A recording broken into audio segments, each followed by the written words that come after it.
Hello, everybody. Welcome back to The Beauty Brief, your go-to podcast for all things makeup and beauty. I'm your host, MaddiePeed, and let's get into it. Okay, now this week, as you can see, we are in a different location, same show, different spots. But either way, let's start out with latest beauty launches smash or pass, where we go through all of the new beauty launches which have been announced or teased or leaked for that matter, and I will tell you whether I think they're worth a smash or a pass. Okay, we have some more holiday sets which have been announced. These ones are from Rare Beauty. There's something about gift sets which just get me like so freaking festive and happy. As for these gift sets, they're cute, they're good. I've talked openly and honestly about my love for Rare Beauty, which is not super lovable. Does that even make sense? I'm not a huge Rare Beauty lover. I've said it before, I will say it again. It's not a brand I go for and am gravitated towards. Okay, great. Glad we got that out of the way. These gift sets though do look really cute. They're pretty like standard gift sets, which I mean, it's like, okay, but it's also like kind of what you want. You're buying someone a gift. You know, you want something which you recognize and you know that they'll like and people will want. So, you know, there's pros and cons, but that's life. Pros and cons. I will say though, the sizing in these, I was like, these look very small. Like I feel like even for a gift set, these are small. The first gift set is the mini Find Comfort Awaken Confidence Body Essentials gift set. It's $28. It comes with the Bouncy Body Cream and the Body and Hair Fragrance Mist. Then there's a soft pinch cheek and leap. Then there's a soft pinch cheek and lip trio makeup set. Pretty standard. Then there's the Selena Faves mini fragrance and blush set. It comes with the new Eau de Parfum Rollerball, and it comes with the liquid blush in Happy. That one is full size, so that's good to know. And then there's a Lash and Brow Essentials Duo gift set. It comes with the mascara, and then it comes with the brow lifting gel. I feel like that one's a bit like, meh. The one I would immediately go for and probably buy for somebody is the mini fragrance and blush set, because it does come with a full size liquid blush, and it comes with the Eau de Parfum Rollerball. So it's a good way for someone to be able to try it, you know, that whole thing. And I just feel like fragrances are like a really good gift. Always, you can't go wrong. I think it's good for people out there. I'm just not that person. So for me, it's a pass. Okay, moving on to a super cute Wet n Wild collection. This one is for Halloween and is the Disney Villains collection. Bath & Body Works just launched a Disney Villains collection as well. So now Wet n Wild as well. I'm like, okay, Disney Villains, get your coin, get your thing. Anyways, so many products, but that's pretty typical for a Wet n Wild collection. And there's so many good ones. The thing about Wet n Wild is they make products which would cater to a lot of different people, a lot of demographics, a lot of ages, all that good stuff. So yes, there are some products which I'm like, nah. There's also a lot of products which I'm like, oh my gosh, yes. So to run through the products quickly, there are 4 Baddies liquid eyeliner, which I'm like, yeah, what a name. Yes, the Baddies eyeliner. Oh my God, love. The colors appear to be like a purpley color. I think there's yellow, red, and then blue, pretty sure. So super cute. The colors are really nice, really good for Halloween collection. I love when collections include like a lot of different colors the brand usually doesn't carry, which is what this situation is. There are 4 Power Hungry Brow Blade Pencils. There are individual face gems, which I feel like comes in every Wet n Wild collection and it's just like a cute little touch. I really enjoy them, especially for the holiday time. There's a gem face mask. There's a 2-in-1 sponge. It looks super nice. There's 4 Bad Exampled colored tubing mascaras. Number 1, I love a tubing mascara. Number 2, the colors here look super, super nice. I didn't even know that Wet n Wild had a tubing mascara, so I'm gonna need to try this. They have 4 different We Won't Bite cream blushes. They have a Devious lip mask and scrub. They have 4 Pick Your Vice plumping lip gloss with a charm. They have 4 jelly highlighters, 4 jelly blushes, 2 eye and face palettes. The 2 palettes look really, really nice. There's a good variety of colors. None of them are like particularly dark. They're all very like bright pops of color. So I found that kind of interesting, but I do actually really like them. There's also the Sinfully Sweet Finishing Mist. There are 2 mirrors and 2 makeup bags. So quite the extensive collection. I think it's really, really cute. I do love Wet n Wild collections. Sometimes they feel a bit like copy and paste, like they just kind of take a logo, take a design, and then like slap it onto the same products. But I do find their Halloween collections in particular are always standouts to me. They always kind of like step it up a little bit. And I love the Disney Villains idea. Really, really good for Halloween. It's really cute, really well done, good variety of products. It's a smash. Okay, so there are some new additions to the SurrealSkin family by Makeup by Mario. There are 3 new shades which are being added into the shade range, which is good. If there were some gaps in there that needed to be filled, I'm glad that they're filling that. This is not a foundation that I have tried nor do I use because obviously I haven't even tried it. Duh. But this was the foundation formula where it was very, very sparkly on the skin. I saw reviews come out of it and people were saying how sparkly it is and you could see the finish of it. And I was like, that scares me. So I've honestly kind of avoided it. I know a lot of people do really like it, but I feel like it's for the people who want like a super dewy, super glowy, don't have any acne, don't have any texture kind of skin. You know what I mean? So for me, I haven't tried it, but if you are a Makeup by Mario lover and you couldn't quite find your right shade, maybe one of these new 3 shades will be your match. There's also a SurrealSkin makeup bag for $15, which I was like, it's literally just like a duster bag. But that's cool if that's what you like. But for me, it's a pass. Thank you. Okay, there's this new eyeshadow palette from a brand called Byredo. I'm going to be completely honest. I have never heard of this brand. People in the comments on the Trend Mood post were like, oh my God, their formulas are so amazing. I was like, that's great. I've literally never heard of them. So they are launching this Bibliophilia eyeshadow palette. I hope I'm pronouncing that right. It is an 18 color eyeshadow palette, buildable and blendable powder cream shades, delivering intense color payoff, lasting up to 12 hours. Essential hues and earthy tones of delicate beige, warm ochre, and varying browns mingle with vibrant pops of rich copper. Lucia Pica's signature reds in bold burgundy tones. Am I supposed to know who that is? Lucia Pica? Sorry. Housed in a design mirrored steel case adorned with crisp paper motifs. This palette is $115. I was like, oh, okay. Byredo? Sure. Anyways, the description is making it sound unbelievable. I mean, come on. Those are some rich people words. The palette itself. Listen, it's really beautiful. It is really beautiful. It's very neutral. And like even the neutrals in there are very light. For me in particular, I'm looking at this being like, yeah, this is for me. Because I am a neutral eye girl, you know, like this is my cup of tea, but I understand for a lot of people that they're looking at this being like, this is so boring. It is. I'm going to be completely honest. It is boring. It's not giving like wow factor. The actual formula itself, just looking at the pan looks very interesting. Like you can see the texture of it. It just looks beautiful. You can tell, like you can just tell by looking at a pan if the formula is going to be good or not. Although, you know, sometimes they deceive you, so you never know. Like I said, the comments on the Trend Mood post, people were going on about how the formula is so amazing, but they were also going on about how the color story is boring. And I was like, yeah.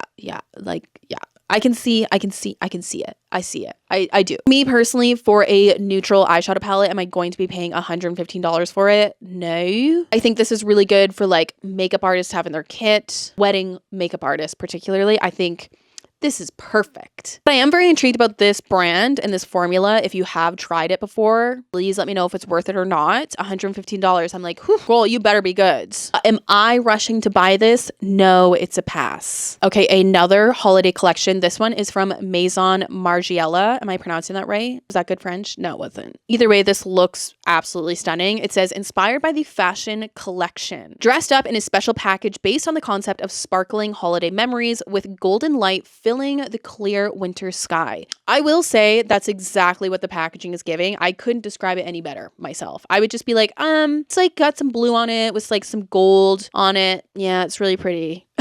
They've literally described it so well. It literally is like a wintry night sky with like the golden stars in there. Stunning. I love it. It is their pre-existing fragrances. There's Lazy Sunday and Jazz Club. I love Jazz Club. Oh, and there's the Discovery set as well, which I'm like, the Discovery set doesn't have the packaging on the actual roller balls. It's literally just the box. So keep that in mind. The 2 fragrance bottles of Jazz Club and then Lazy Sunday Morning both have the design on them. They look super, super beautiful. If you like either of those fragrances, definitely worth getting your hands on it. I love the Jazz Club fragrance. I really do. And oh my God, that Discovery set looks so good. My boyfriend watches this podcast. That would make such an amazing gift. Like I myself, if I got that on Christmas morning, I would think, wow, whoever got me this must love me.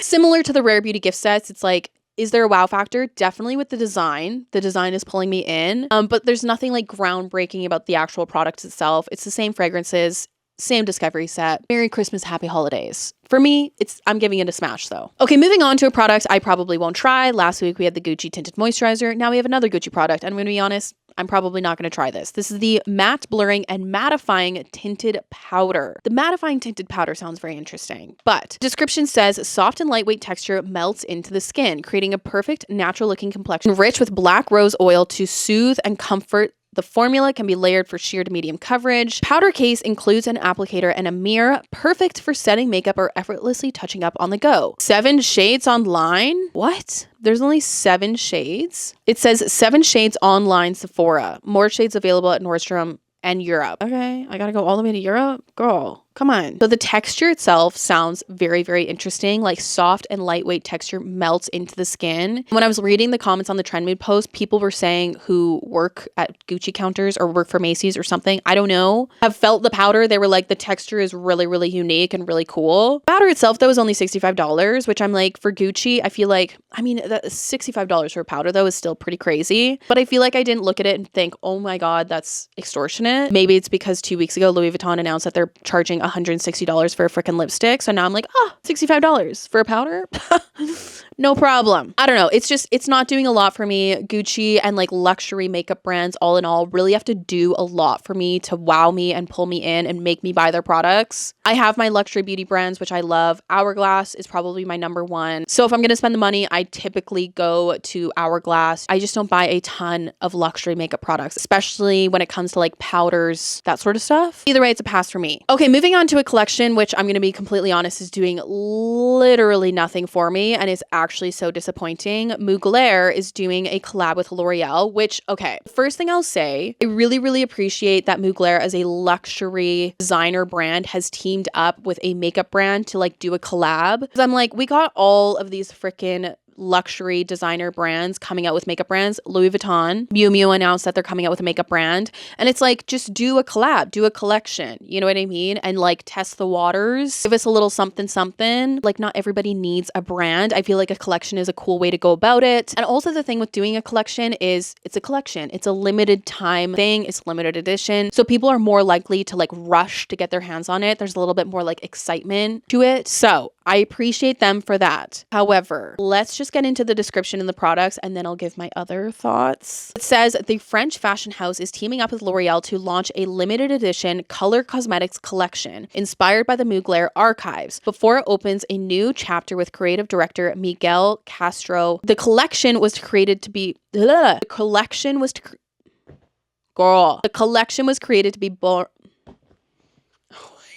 more time. The collection was created to be worn both day and night. Thank you. Okay, so to run through the products really quickly, there is a soft glow cushion foundation. The cushion foundations are coming back. They are everywhere. There's a magnetic radiance stick, a magnetic highlighting stick. What does that mean? A magnetic highlighting stick? I don't know if I want that. There is a Spectrum eyeshadow palette. There is an augmented volume mascara, sculptural felt liner, power matte lipsticks. There's a bunch of different products, but I'm going to be completely honest now.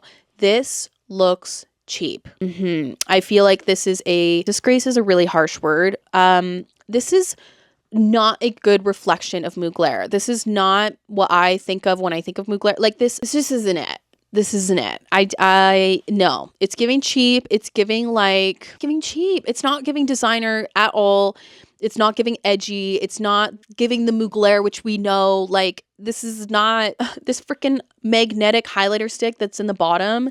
It just looks like a typical freaking highlighter stick. We're gonna stop there before I just absolutely say some things. It's just not it. It's not it. It's not it at all. I appreciate them for teaming up and coming out with a limited edition collection. I think it's a good way for designers to showcase something else without having to launch a full-blown beauty line. But this was just a hit and a miss. So it's a pass. Thank you. Okay, we have more on these Hourglass ambient lighting palettes for the holidays. The limited edition ones. I've literally talked about these 3 times now in 3 different episodes. So I'm going to keep this very, very short. I just wanted to show it because I wanted everyone to be able to see all 3 different artworks. Last week, it was just the deer one, I believe, that was shown. And I said in that episode, I swear to God, there was 2 other ones, which I saw separately. The artwork itself, I mostly gravitated towards the swan. But I've said previously when I've talked about this before, I'm not impressed by the artwork, which I said in last week's episode is one of the things about the Hourglass limited edition palettes, which can be hit or miss. Yes, I love that they team up with an artist every single year and they bring out this like beautiful, stunning palette and the artwork's so beautiful. There are years which you love more than others. This is one of those years where they've launched it and I look at it and I'm like, yeah, it's beautiful, but I'm not like, oh my God, this is me. This is exactly what I want and this is what I want to get my hands on. I know other people will absolutely love it more than I do. Like I said, I think it's beautiful. I think it's stunning. I think the artwork's beautiful, but it's just not something I'm gravitated towards, especially for the price point which you're paying for these palettes. So for me, it's a pass. Okay, moving on to the Sweetie Bear collection from Flower Nose, another brand I've yet to try, and literally every single time I mention them, I'm like, please let me know if this is a brand worthwhile. Like, the packaging is so freaking stunning. It's giving like old Too Faced, exactly what I need from them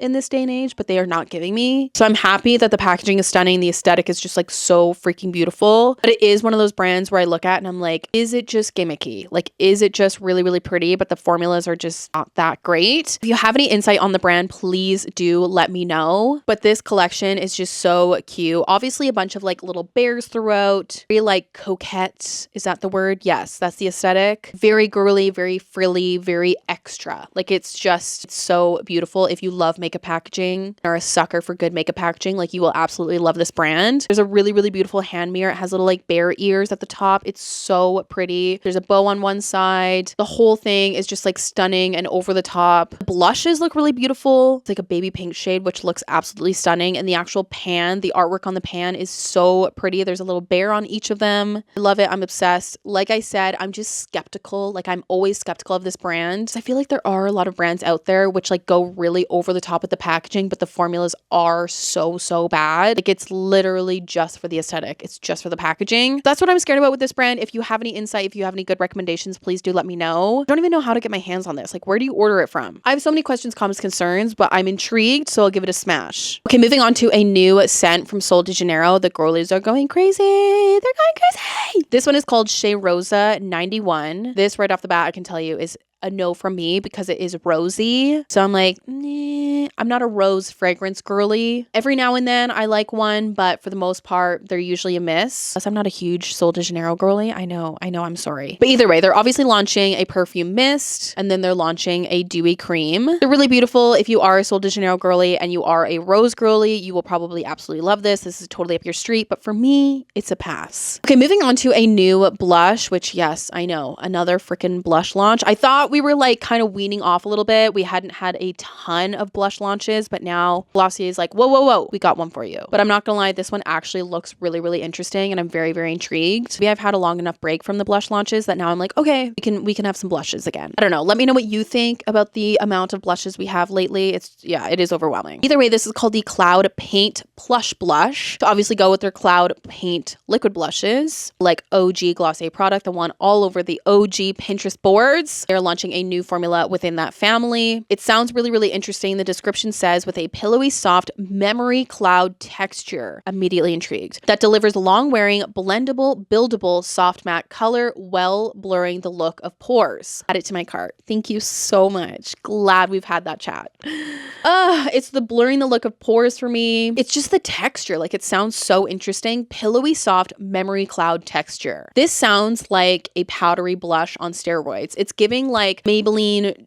Dreamy, what is that? Maybelline, what is it? The Maybelline Dreamy Bounce Blush. Dream Bounce Blush. You know what I'm talking about. The Maybelline Dreamy Bounce Blush, which I'm so sad, which they discontinued back in the day, but that sounds like this on steroids. And honestly, Glossier is not a brand I'm gravitated towards at all. They launch new products and I'm like not very interested. Like that's just the blatant truth. So for Glossier to launch a product that I'm like, whoa, this sounds amazing, super innovative, super cool, super different and new and just amazing. Like it would just be a really beautiful makeup product is a lot. It's a lot. So yeah, I'm going to need to try this. I already know. The colors are really, really beautiful. There's a good selection. There is a light pink, there's lavender, soft peach, there's a mauvey shade, cool baby pink shade. Yep, you're coming home with me. Rosy mauve, bright pink, bright red, warm rose, rich plum.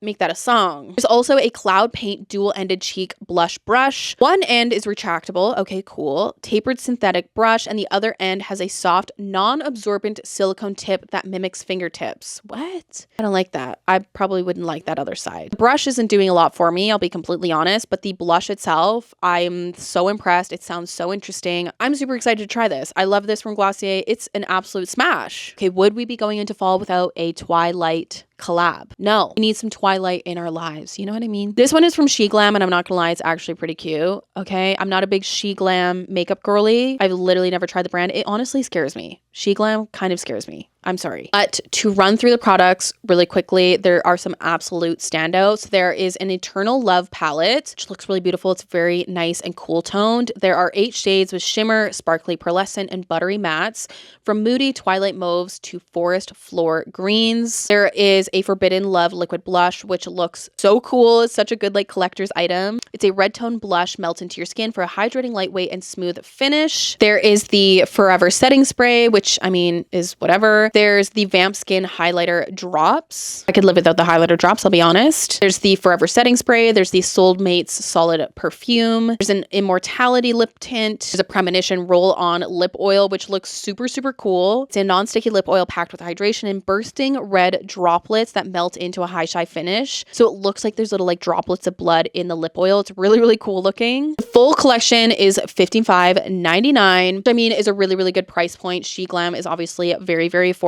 I think this collection all in all is really, really cute. Did I mention the little like necklace thing? I don't think that was mentioned. There's a little like charm heart necklace with Edward and what's her name? What the frick is her name? The girl.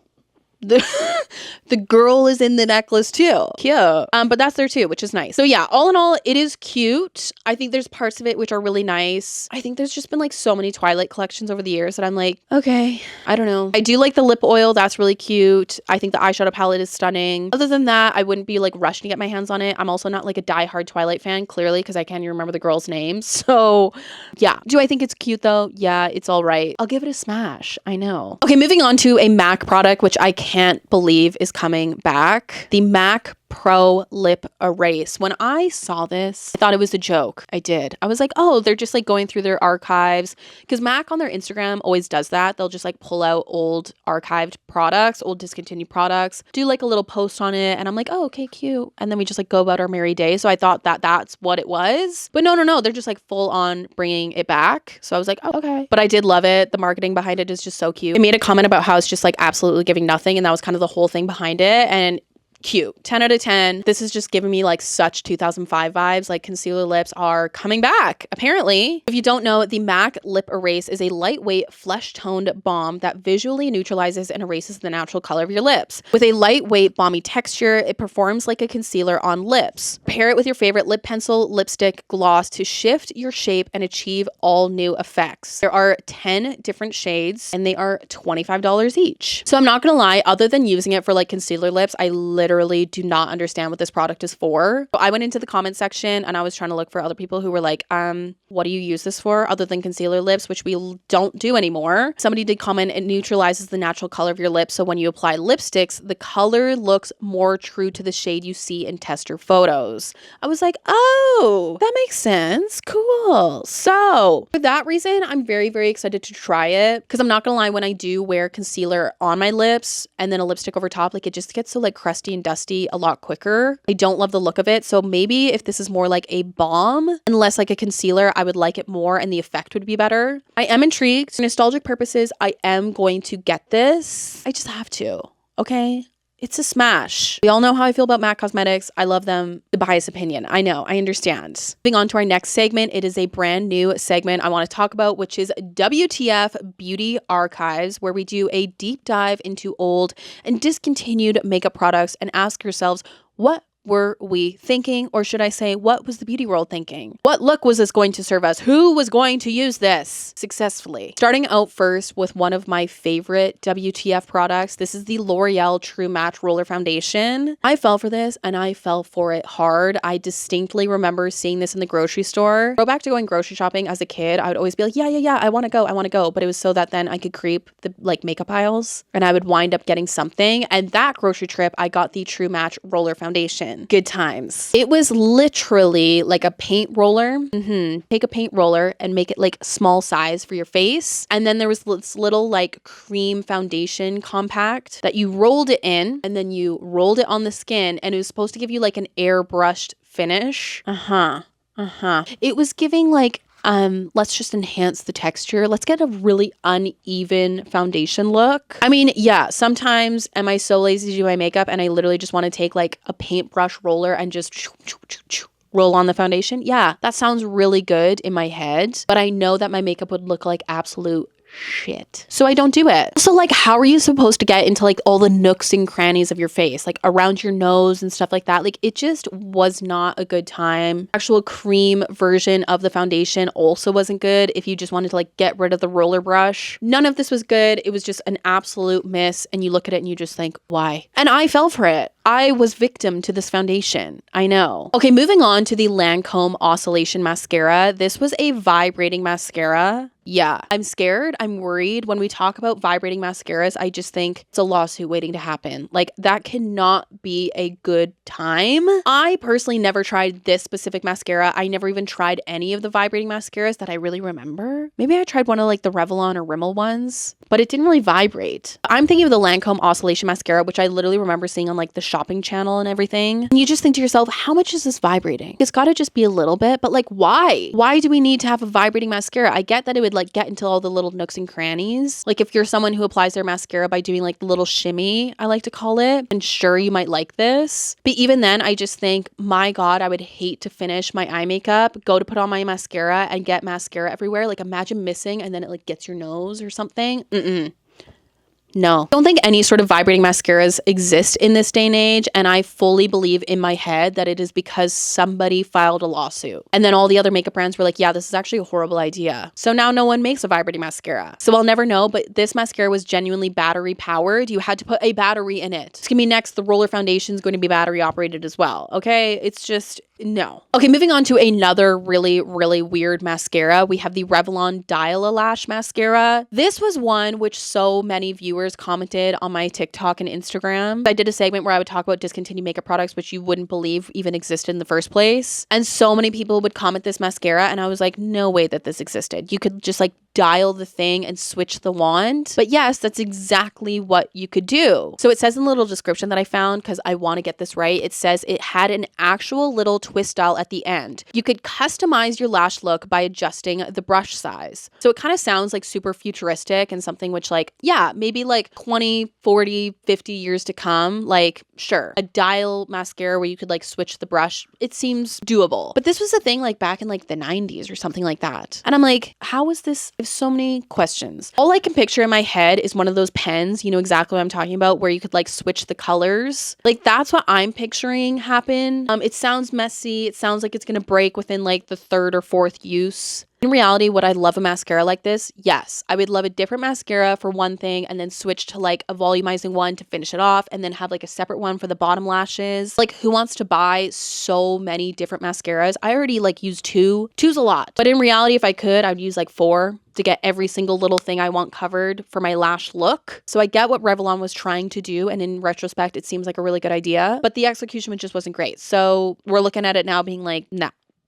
Okay, moving on to another L'Oreal product I completely fell for. It is the L'Oreal One Sweep Eyeshadow. And if you have never heard of this, yes, it is a one sweep eyeshadow. This is another one you look at and you're like, in retrospect, this would be amazing. But there's this thing with eyeshadow that they call blending, which you have to do to achieve a good eyeshadow look. And the One Sweep eyeshadow product doesn't quite include that technique. You know what I mean? So this was a little eyeshadow compact, and it came with 3 different shades, a lighter one, a medium one, and a darker one. And it was used to and the actual compact and the actual pan of the eyeshadow, and the 3 colors came in one pan. The little pan was like curved, but like mimicked the curve of an eye. The brush itself was like this giant doe foot applicator. It honestly mimics like a spoon that you would get at an ice cream store to like dry out the samples. You know what I mean? But you would literally take this giant doe foot applicator and just like sweep it in the eyeshadow. One sweep. That's it. You would sweep it in, and then you would just sweep it onto the eye. And bada bing, bada boom, you got a beautiful eyeshadow look. Did it work? No. I own 2 of these. One of them was like the blue one. The other one was the black one. I feel like my mom was actually the one who fell for this originally because she looked at this being like, wow, this could be so good for dance makeup. Like, oh, this makes it so easy. We can just like one sweep, bam, on, and yes, that would be amazing. If it worked. And the L'Oreal One Sweep eyeshadow, it did not work. If you were someone out there who could actually get this product to work for them, please let me know in the comments. Because this was also a product where like if it didn't work, the whole product just couldn't be used because it had like the 3 shades in one. Like it was just really hard to use separately. It just wasn't a good time. It was literally horrible and you would just get so frustrated using this because it would never work. There's a reason we don't see these on the market. You know what I mean? Okay, last but certainly not least, we have a mascara which actually scares the poop out of me. This is the Givenchy Phenomen'Eyes mascara. Phenomen'Eyes. Yeah, final answer. Great. So this mascara is like a little ball thing. Do you remember playing Minesweeper? It looks like that. It's this little spiky ball. I don't understand. I don't get it. It was supposedly supposed to give you like this fluttery volume look, which at the time of this launching, this was when we wanted the like kind of fluttery spider lashes. Like people would take tweezers and like clump the lashes together to get more of that like fluttery spider look. So the ball applicator was supposed to help achieve that. Literally took it out, turned it, and then applied it this way, which I feel like would be good if you have like a sensory issue with mascara wands, like traditional mascara wands, to be a cool and different way for you to be able to apply mascara. This is another one where you just look at it and you're like, not really the mascara I'm like wanting in my life, especially at the Givenchy price point. Again, similar to the L'Oreal One Sweep eyeshadow, if you could ever successfully get this mascara to work for you, please do let me know in the comments. I would love to know. I'm all for innovative makeup products, but there are just so many through the years which are absolutely bizarre. So if you have any other weird WTF beauty products from the past which you want me to mention in future segments, please do let me know in the comments. I'm all ears. I love hearing from you guys. But without further ado, that is it for today's episode. As always, be sure to let me know what latest beauty launches you're smashing or passing. Also, be sure to like this video, share it with a friend, and subscribe to my channel so you don't miss out on future episodes. I upload every single week on Saturday. I hope you have a great rest of your day wherever you are. Thank you so much for watching, and I will see you in next week's episode. Bye, guys.